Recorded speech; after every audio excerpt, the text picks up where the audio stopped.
Bom dia, irmãos, graça e paz, a Igreja do Nosso Senhor Jesus Cristo. Este mês nós estamos falando sobre Deus presente. E um dos maiores presentes que Deus nos deu a nós também, a vida, irmãos.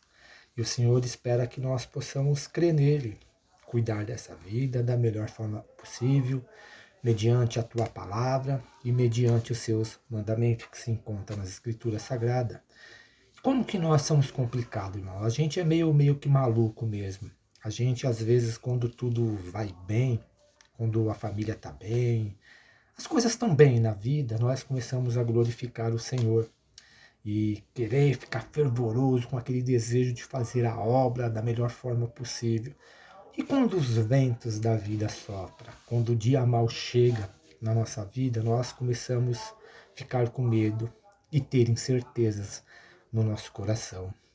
Como houve em um dos textos lá em Marcos, no capítulo 4, que eu vou ler agora, no Marcos, capítulo 4, no versículo 35, que diz que Jesus, ele acalma a tempestade. E o texto diz assim: E naquele dia, sendo já tarde, disse-lhe, passemos para o outro lado. E eles, deixando a multidão, o levaram consigo, assim como estavam no barco, e havia também com ele outros barquinhos.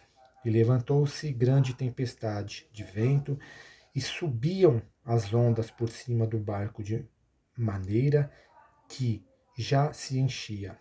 E ele estava na polpa, dormindo sobre a almofada.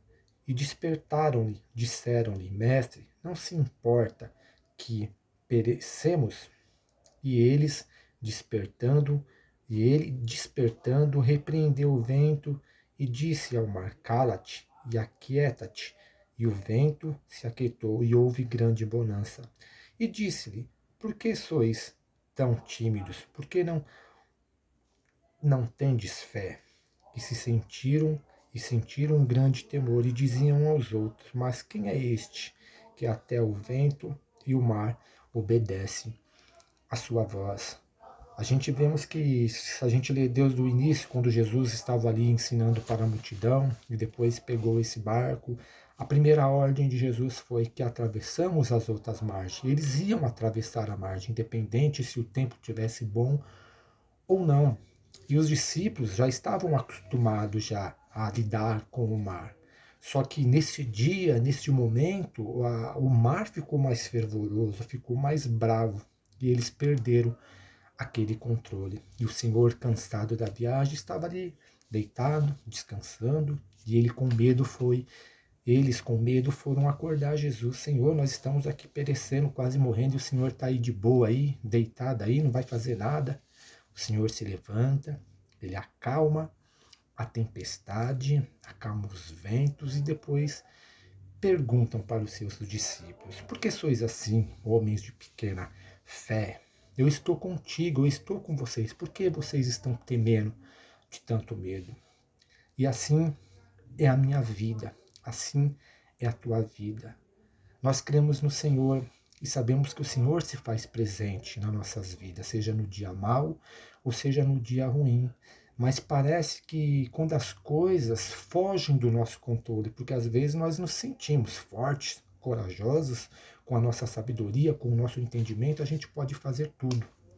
Mas quando a situação foge do nosso controle, nós chegamos até a duvidar.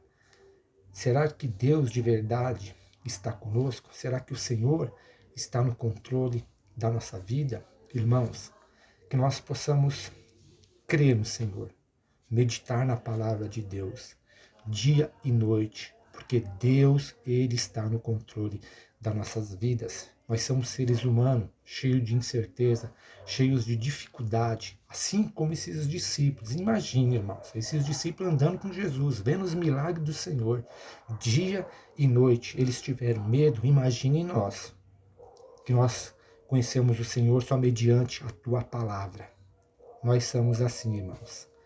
Que nós possamos pedir ao Senhor: Senhor, tenha misericórdia de nós, nos perdoe pela nossa ignorância e às vezes pelas nossas fraquezas e pelas nossas vidas.